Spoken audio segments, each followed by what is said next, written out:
नमस्कार। एक बार फिर से आपका स्वागत है हमारे YouTube चैनल एल्केमिस्ट पे। अपन बात कर रहे थे मोल की। ठीक है, मोल में अभी तक हमने कहाँ क्या तक पढ़ा है? अभी तक हमने पढ़ा था, लास्ट हमारा टॉपिक था तुल्यांकी भार।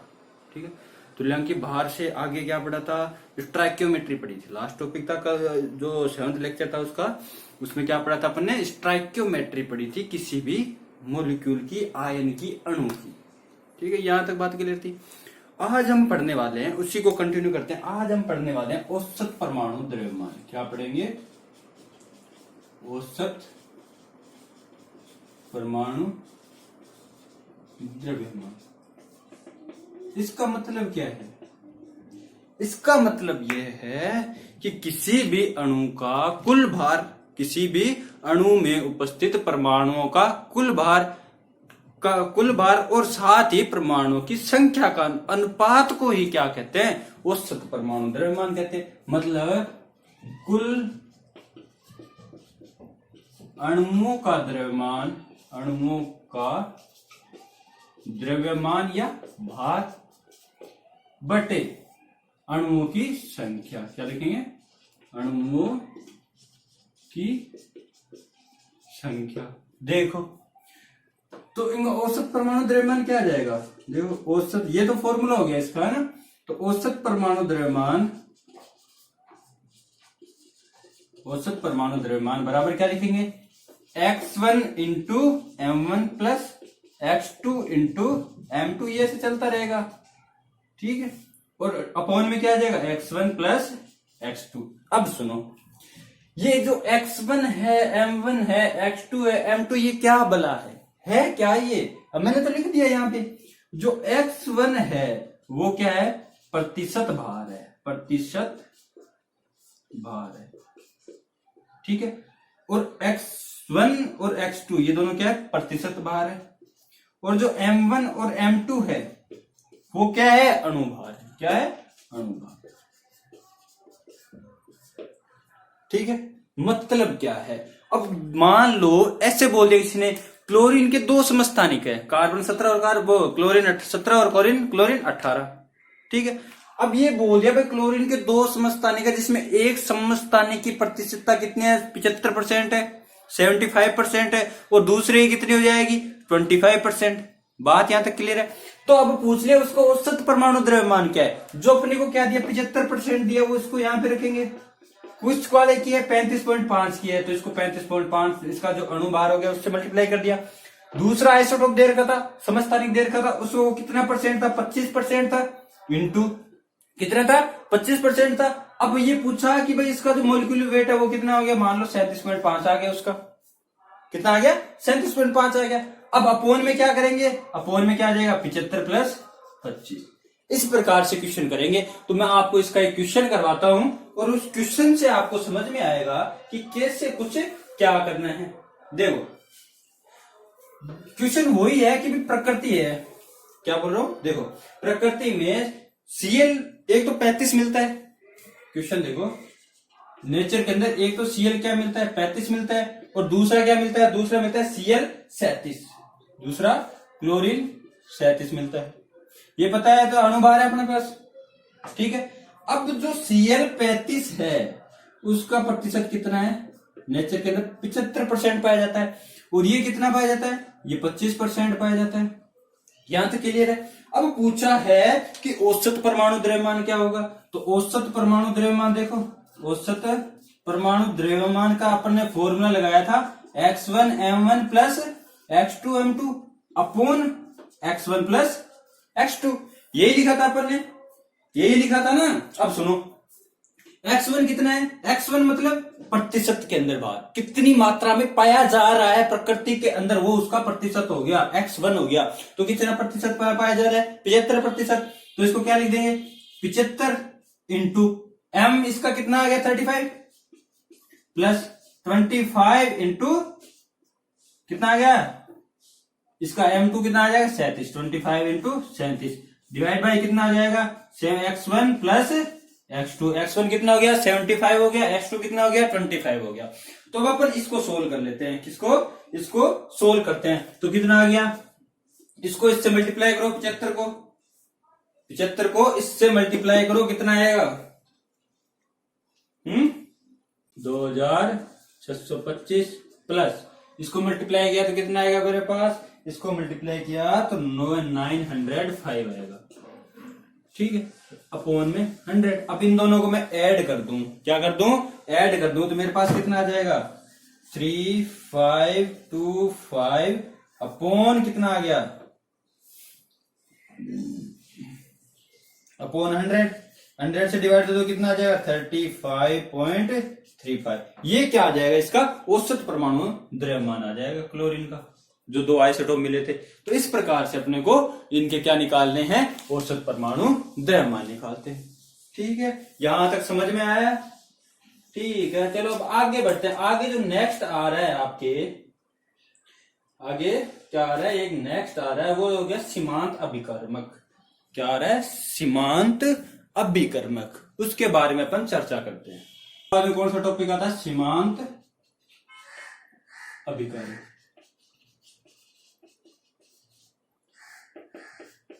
ठीक है। अब जो ये सीमांत अभिकारक होता है वो क्या होता है? देखो, किसी अभिक्रिया में उपस्थित वह अभिकारक, अभिकर्मक जो अभिक्रिया, क्या बोलेंगे? किसी अभिक्रिया में उपस्थित वह अभिकर्मक जो सीमित मात्रा में उपस्थित हो, जो सीमित मात्रा में उपस्थित हो, ठीक है, उसे क्या कहते हैं? सीमांत अभिकर्मक कहते हैं। सीमित मात्रा में होना चाहिए, मतलब क्या है कि अभिक्रिया पूर्ण होने से पहले ही क्या हो जाए? समाप्त हो जाए, ऐसा कोई अभिकर्मक होना चाहिए, तथा जिसकी मात्रा आवश्यक मात्रा से कम हो, सीमांत अभिकर्मक कहलाता है। सीमित मात्रा में उपस्थित हो तथा क्या बोलेंगे? उसकी आवश्यक मात्रा से कम हो, उसे क्या कहते हैं अपन? सीमांत अभिकर्मक कहते हैं। क्या कहेंगे? सीमांत अभिकर्मक कहेंगे। मतलब देखो, अब आप मान लो कोई एग्जांपल लेते हैं अपन। कौन सा एग्जांपल लेते हैं? एग्जांपल लेते हैं, देखो, नाइट्रोजन है, ठीक है, और क्या है? ऑक्सीजन है, ठीक है। ये दोनों मिलकर किसका निर्माण कर रहे हैं? NO का। NO का निर्माण कर रहे हैं। किसका निर्माण कर रहे हैं? NO का निर्माण कर रहे हैं। अब इसका भी 1 मोल है और इसका भी 1 मोल है, 1 मोल है। अगर जी मान लो इन दोनों को मैं, दोनों का 1-1 मोल है। अब मान लो कोई रिएक्शन है, इसके 1 मोल है, इसका भी कितने? 1 मोल है। अगर जब मान लो इसके आधे मोल ले लूं, किसके? O2 के आधे मोल ले लिए, तो यहां पर क्या ये 2NO बनेगा? नहीं, सिर्फ क्या बनेगा? NO बनेगा। एक नाइट्रोजन क्या रह जाएगा? अभी भी शेष रह जाएगा। तो अभिक्रिया पूर्ण नहीं हुई ना, ये क्या हो गया? एक सीमांत की तरह कार्य करने लग गया। क्या करने लग गया? एक सीमांत की तरह कार्य करने लगे। अब देखो, हम मार्केट में जाते हैं, हमारे पास पैसे कितने? 200 रुपये। सिर्फ कितने हैं? 200 रुपये है। अब मान लो मेरे को कोई चीनी खरीदनी है, 10 किलो चीनी खरीदनी है, ठीक है, तो मेरे पास तो 200 रुपये है। क्या मैं 10 किलो चीनी खरीद सकता हूं? नहीं खरीद सकता। क्यों? क्योंकि उतने पैसे नहीं है मेरे पास। कितने? जितने 10 किलो चीनी के लिए चाहिए उतने पैसे नहीं है। तो मेरे पास कितने हैं? 200 रुपये है। तो वो 200 रुपये क्या हो गए? सीमांत होगी ना, एक सीमा होगी ना भाई, यहां बस इतने रुपए तक मैं क्या खरीद सकता हूँ? चीनी खरीद सकता हूँ। तो मैं 200 रुपए की ही चीनी लूंगा। ऐसे थोड़ी ना है कि भाई 200 रुपए है मेरी जेब में और मैंने 1000 रुपए की चीनी खरीद ली, ऐसा नहीं होता, ठीक है। तो मेरे पास जितने रुपए होंगे उतनी की मैं चीनी खरीदूंगा। तो रुपए क्या हो गए? एक प्रकार से सीमांत अभिकर्मक हो गया, ठीक है। क्या हो गया? सीमांत अभिकर्मक हो गया। तो अपने को इसमें पता लगाना होता है कि भाई इसके अंदर नाइट्रोजन और ऑक्सीजन की जो रिएक्शन हो रही है, इसमें सीमांत अभिकर्मक क्या है? इन दोनों में क्या है? सीमांत अभिकर्मक क्या है? ये बात देखो, ये अपने को पता लगाना है। तो देखो, कुछ भी नहीं करना, अपने को सिर्फ ये करना है, इनके मोलिकुलर वेट निकाल लेते हैं। क्या निकाल लेते हैं? Molecular weight. देखो, नाइट्रोजन का कितना होता है? 28 ग्राम, ऑक्सीजन का कितना हो गया 16 ग्राम, एक ऑक्सीजन का 16 ग्राम, दो ऑक्सीजन का 32 ग्राम, एक का 16, दो का कितना हो गया 32 ग्राम। ठीक है, NO NO 2NO का कितना हो जाएगा 2NO का कितना हो जाएगा, एक नाइट्रोजन का कितना हो गया 14, दो नाइट्रोजन का 28 28 हो गया, और दो ऑक्सीजन का 32 हो गया, तो 28 से 32 कितना हो गया 60 ग्राम। ये आगे इनके भार, क्या आगे भार। अब अपने को पता है कि अपने सीमांत अभिकर्मक निकालते हैं, क्या निकालेंगे सीमांत अभिकर्मक निकालते हैं, तो इससे पहले क्या निकालते हैं मोल निकालेंगे, क्या निकालेंगे। अब इनसे अपने भार आ गए अपने पास, भार बटे अणुभार करेंगे तो क्या आ जाएंगे अपने पास मोल आ जाएंगे, क्या आ जाएंगे मोल आ जाएंगे। तो अब अपन क्या निकालेंगे मोल निकालेंगे, क्या निकालेंगे मोल। ठीक है, तो अब सुनो मोल निकालने के लिए, मोल निकालने से पहले आपको कुछ और चीज भी सीखनी पड़ेगी।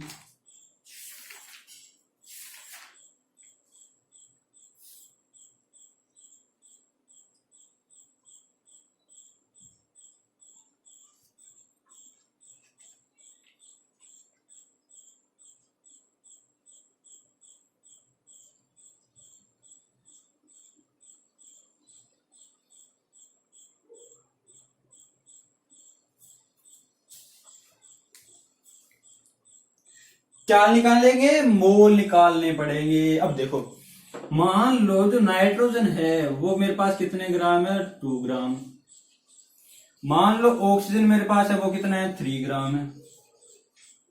ठीक है, अब मेरे को इन दोनों में कौन सा निकालना है भाई, कौन सा आधिक्य में ले रखा है, मतलब आधिक्य मतलब ज्यादा मात्रा में ले रखा है, और कौन कम मात्रा में ले रखा है। सीमांत अभिकारक का मतलब क्या होता है कम मात्रा के अंदर कौन ले रखा है। अभिक्रिया कौन कंट्रोल करेगा, अभिक्रिया कौन नियंत्रित करता है, जो ज्यादा मात्रा में होता है ना वो अभिक्रिया को नियंत्रित नहीं करता, जो कम मात्रा में होगा वही अभिक्रिया को नियंत्रित करेगा।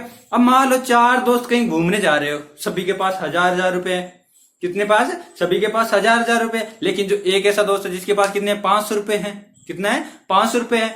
तो अब आपको मान लो कोई चीज का कॉन्ट्रीब्यूशन करना है पैसों का, ठीक है कंट्रीब्यूशन करना है, तो वो तो क्या करेंगे 1000 करेंगे, लास्ट वाला बोलेगा मैं तो 500 ही दूंगा। तो आप क्या आप ऐसा करोगे कि भाई इसके 500 रुपए आप खुद अपने करने पास में से दे दोगे कि भाई ये ले तू रख ले, ऐसा नहीं होता। ठीक है, आप ऐसा नहीं करोगे। ठीक, अब क्या होगा कि भाई इसके पास कितने 500 रुपए हैं, तो सभी के सभी क्या करेंगे 500 रुपए कॉन्ट्रीब्यूशन करेगा।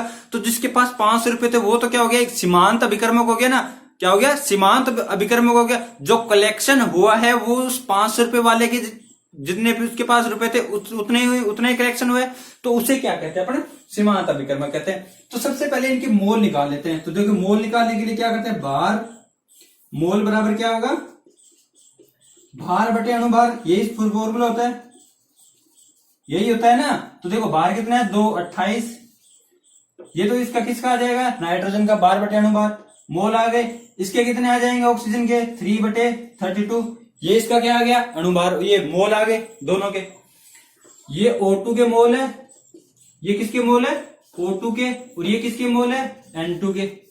ठीक है, अब ये मोल आ गए। अब इनमें से देखो कि ज्यादा किसकी मात्रा है, किसकी मात्रा है ज्यादा, ज्यादा अपने पास इसकी ज्यादा मात्रा आएगी, किसकी आएगी इसकी ज्यादा मात्रा आएगी। क्यों आएगी, क्यों आएगी, क्योंकि इसके मोल ज्यादा आएंगे। तो ये मोल ज्यादा है तो ये तो क्या हो गया आधिक्य में हो गया, और नाइट्रोजन क्या हो गया सीमांत अभिकर्मक हो गया, क्या हो गया सीमांत अभिकर्मक हो गया।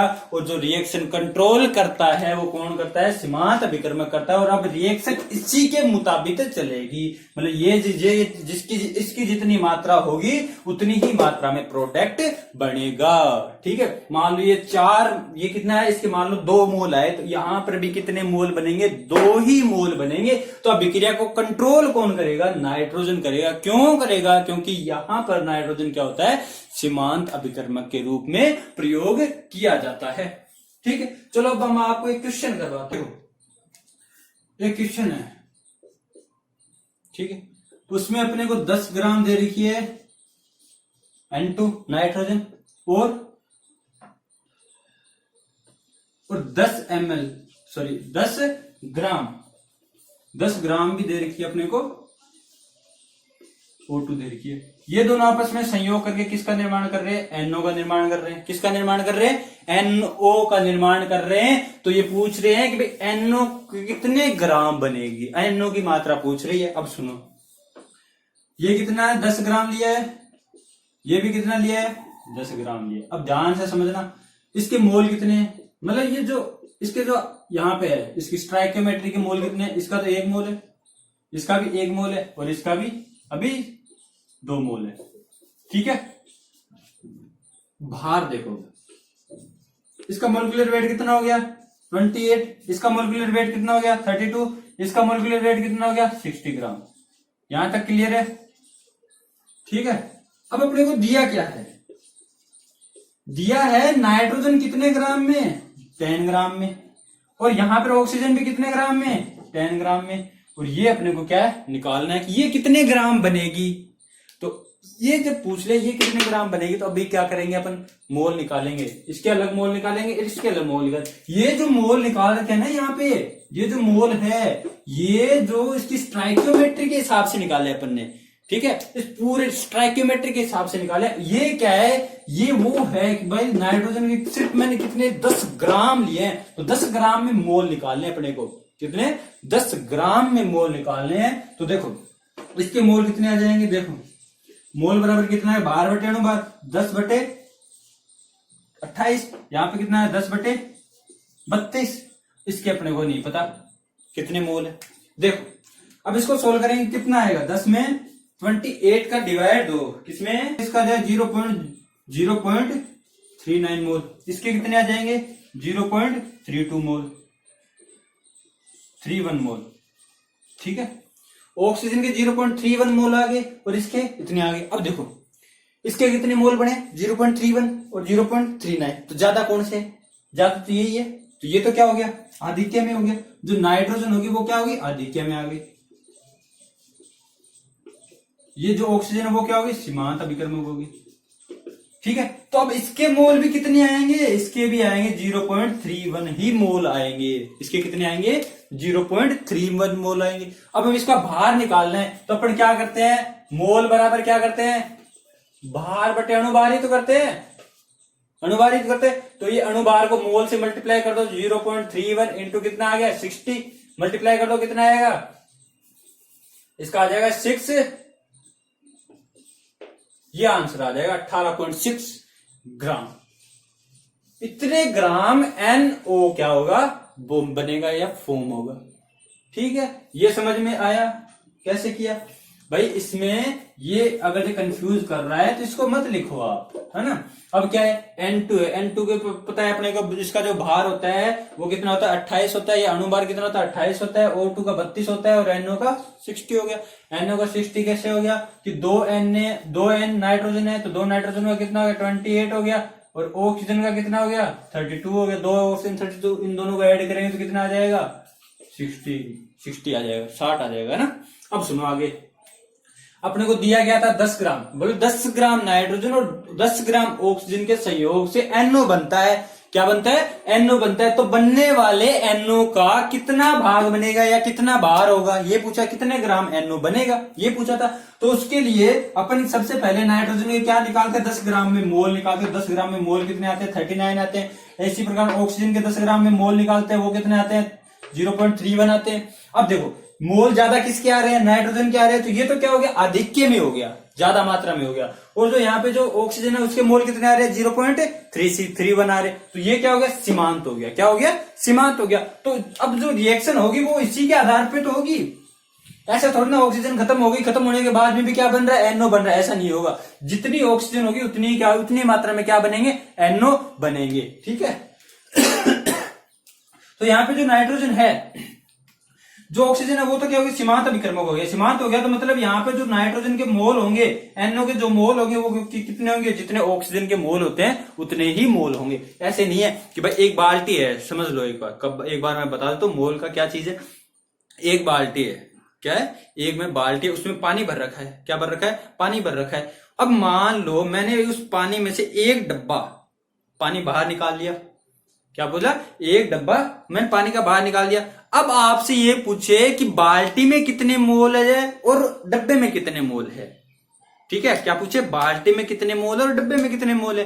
तो एक बात हमेशा याद रखना कि जब मैं बाल्टी में से पानी मग्गा भर के बाहर रख दिया तो जितने मोल बाल्टी के अंदर है या जितने मोल मग्गे के अंदर है वो दोनों क्या होंगे, बराबर होंगे। मोल कभी भी क्वांटिटी पे डिपेंड नहीं करता कि भाई कितनी क्वांटिटी में मैंने वहां से बाहर निकाले हैं या नहीं निकाले, क्योंकि उस पानी में सारे के सारे मोल्स क्या होते हैं, समान होते हैं। इसलिए उससे कोई फर्क नहीं पड़ता कि पानी की कितनी मात्रा बाहर निकाली गई है और कितनी मात्रा ऐड की गई है। ठीक है, गॉट इट। तो अब इसका बाहर निकालना है, तो एनओ के मोल आ गए अपने पास। मोल से क्या निकाल सकते हैं, इसके अणु भार से मल्टीप्लाई करके अपन क्या निकाल सकते हैं, एनओ का भार निकाल सकते हैं। ठीक है, यहां तक समझ में आया। 5.6 ग्राम N2 तथा 5.6 ग्राम N2 तथा 2 ग्राम H2, 2 ग्राम H2 आपस में मिलकर NH3 का निर्माण करते हैं। NH3 का क्या करते हैं, निर्माण करते हैं। तब आपको यह बताना है कि कितने ग्राम NH3 बना। ठीक है, ये अपने को क्या है बताना है। तो अब सुनो, मैं पहले रिएक्शन लिखूंगा N2 प्लस 3 मतलब N2 प्लस H2, तो इससे क्या बनेगा, NH3 बनेगा। ठीक है, ये विक्रिया बैलेंस होगी। अब सुन लो, यहां पे कितना ग्राम दे रखा है, पहले तो इसका ग्राम लिखो, कितने ग्राम दे रखा है, 5.6 ग्राम। ये तो इसका क्या आ जाता है, वेट आ गया, मतलब भार आ गया। क्या आ गया, भार। ठीक है, हाइड्रोजन का कितना भार दे रखा है, 2 ग्राम। इसका भार अपने को नहीं पता, इसका भार निकालना है। इसके बाद में लिखे हैं अणुभार। नाइट्रोजन का अणुभार कितना हो गया, 28 हो गया। हाइड्रोजन का अणुभार कितना है, यहाँ पे 6 हाइड्रोजन है, तो अणुभार कितना हो गया, 6 ग्राम हो गया। कोई दिक्कत, सही है। इसका अणुभार कितना हो गया, नाइट्रोजन का 28 हो गया, हाइड्रोजन का 6 हो गया, कितना हो गया, 34 ग्राम। ठीक है, यहां तक कोई दिक्कत। अब सुनो आगे क्या कहना चाहता है। अब मेरे को क्या निकालना है, मोल निकालना है। मोल का फॉर्मूला क्या हो गया, भार बटे अणुभार। तो देखो, भार बटे अणुभार, तो भार मेरे पास कितना है, 5.6, अणुभार कितना है, 28। तो मैं इसमें डिवाइड दूंगा तो कितना आ जाएगा, 0.2 आंसर आ जाएगा। यहां तक कोई दिक्कत। ठीक है, अब सुनो, इसका निकालते हैं ऑक्सीजन का। तो ऑक्सीजन का कितना हो जाएगा, 2/6, तो कितना आया, 0.333 ये आएगा। ठीक है, अब सुनो, नाइट्रोजन के कितने मोल है, 0.2। यहां पे ऑक्सीजन के कितने मोल है, 0.33। तो किसके मोल ज्यादा है, ऑक्सीजन के मोल ज्यादा है। किसके, जो सॉरी हाइड्रोजन के मोल क्या है, ज्यादा है। तो यहाँ पे हाइड्रोजन क्या आ जाएगी, आधिक्य में। क्या आ जाएगी, आधिक्य में। ठीक है, और नाइट्रोजन क्या हो जाएगा, सीमांत हो जाएगा। क्या हो जाएगा, सीमांत हो जाएगा। अब जो सीमांत है, कितना मोल है इसका, 0.2 ग्राम आया है। तो यहां पर जो NH3 बना है उसके भी मोल कितने आएंगे, 0.2 मोल आएंगे। यहां तक कोई दिक्कत, कितने मोल आएंगे, 0.2 मोल आएंगे। तो अब इसके मोल आ गए, तो इसका क्या निकालना है अपने को, भार निकालना है। तो अपने को पता है मोल बराबर क्या होता है, भार बटे अणुभार। अब सुनो, मोल कितना है अपने पास, 0.2, भार निकालना है। अणुभार कितना है इसका, 34 है। इसको इससे मल्टीप्लाई हो गया तो भार कितना आ गया मेरे पास, देखो 0.2 इंटू 34, तो कितना आया, 6.8 ग्राम। इतने ग्राम अमोनिया बनेगी।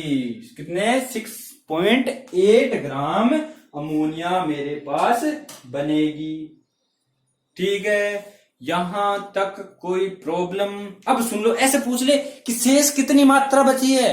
क्या पूछ ले, शेष कितनी मात्रा बची है। तो इन दोनों को ऐड करो, कितना आया, इन दोनों को ऐड करो तो कितना आएगा 7.6 आया। कितना 7.6 आ रहा है। अब इसको क्या कर दो, ये तो इतनी बन गई, तो अब क्या करेंगे 7.6 में से 6.8 माइनस कर देंगे तो कितना आएगा 0.8 ग्राम मात्रा क्या बच गई, ये शेष मात्रा हो गई। भाई इतनी मात्रा ऑक्सीजन हाइड्रोजन की बच गई है। ठीक है, तो इतनी मात्रा हाइड्रोजन की बच गई, तो ये अपने शेष मात्रा भी निकाल सकते हैं इससे। भाई इतनी मात्रा बच गई। अब ऐसे पूछ ले खर्च कितनी हुई, क्या पूछ ले खर्च कितनी हुई, तब क्या करेंगे, तो खर्च के लिए कुछ नहीं करना अपने को। देखो खर्च कितनी हुई, तो इसको इसमें से माइनस कर दो। देखो उतनी मात्रा बनी, कितनी, इतनी मात्रा बनी। तो ये पूछ ले भाई जो हाइड्रोजन है उसकी मात्रा खर्च कितनी हुई, इसकी पूछ ले भाई खर्च कितनी हुई। तो यहां पे देखो शेष कितना बता 0.8 बचा, 0.8 को इसमें से माइनस कर दो तो कितना बचेगा 1.2 ग्राम क्या हुई, खर्च हो गई। हाइड्रोजन की मात्रा कितनी 1.2 ग्राम हाइड्रोजन की मात्रा क्या हो गई, खर्च हो गई। और बच कितना गया 0.8 ग्राम बच गया। क्यों बचा है, क्योंकि यहाँ पे हाइड्रोजन क्या आया था अपने पास, आधिक्य में आया। आधिक्य में क्यों आया, क्योंकि इसके मोल क्या है ज्यादा आए। ठीक है, और जो ऑक्सीजन नाइट्रोजन है उसके मोल क्या है कम आए, इसलिए उसको सीमांत अभिकर्मक। और नाइट्रोजन के मोल कम आए तो जो इसके मोल होंगे वही क्या होंगे, अमोनिया के मोल होंगे। उतने ही क्या बनेगी, उतने ही मोल में अमोनिया बनेगी। तो अमोनिया बनेगी, तो अमोनिया का भार मैंने कितना निकाला, अमोनिया का भार मेरे पास आया 6.8 ग्राम आया। तो जैसे 6.8 ग्राम आया तो उससे मुझे पता चला कि अमोनिया कितनी, अमोनिया फॉर्म हो रही है 6.8 ग्राम अमोनिया बनी है। ठीक है, तो जब मैंने इन दोनों को ऐड किया, इनके भार को, इनका भार आ रहा था 76 आ रहा था। कितना आ रहा था 76। बनना कितना चाहिए था 76 ग्राम बनना चाहिए था, लेकिन बन कितना रहा है, मेरे को पता चलेगा इससे कि भाई शेष कितना बचा पार्ट। अब शेष किसका बचेगा, जो आधिक्य में होगा उसका बचेगा। तो यहाँ पे हाइड्रोजन कितना शेष बचा, तो उसको इसमें से क्या कर रहे हैं माइनस कर रहे हैं, तो कितना आएगा 0.8 ग्राम आएगा। तो 0.8 ग्राम मेरे पास हाइड्रोजन क्या बची, शेष बची।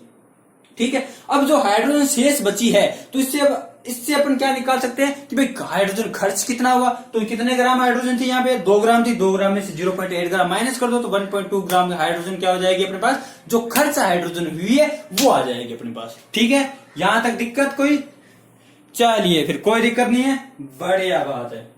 ठीक, अब पढ़ने वाले हैं विलयन में होने वाली अभिक्रियाओं की रस समीकरण मिति। क्या, किसी भी सॉल्यूशन में होने वाली अभिक्रियाओं की रस समीकरण मिति। जो विलयन होता है उसे क्या कहते हैं, विलयन बराबर क्या होता है, विलय प्लस विलायक।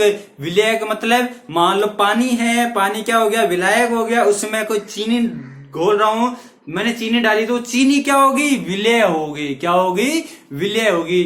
तो विलय का मतलब होता है वह मात्रा जो विलायक के अंदर मिलाई जाती है।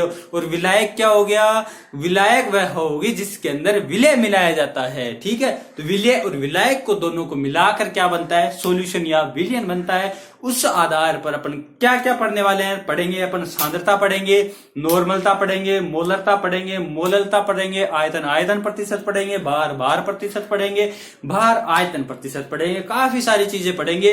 तो नॉर्मलता भी पढ़े, नॉर्मेलिटी भी पढ़े, नॉर्मेलिटी जिसे कहते हैं। ठीक है, क्या होती है, कैसे होती है, देखते हैं अभी। ये पढ़ेंगे, वो पढ़ेंगे अपन नेक्स्ट लेक्चर में, और नेक्स्ट लेक्चर है कल। ठीक है, हो सकता है आज ही 2 वीडियो अपलोड कर दूं, पर पॉसिबिलिटी क्या है कि आज 12th का भी हो सकता है। तो इस वजह से आपको मैं बता दूं कि जो नेक्स्ट लेक्चर होने वाला है बड़ा ही शानदार होने वाला है। वो क्या है, इस जो मोल पढ़ा है ना अपन ने अभी तक, जो मोल पढ़ा है उसकी वो जान है, जान। ठीक है, वो नहीं आया तो मोल भी नहीं आएगा, तो ध्यान रखना। तो बने रहिए हमारे साथ, लाइक शेयर और सब्सक्राइब करना ना भूले। धन्यवाद। ठीक है।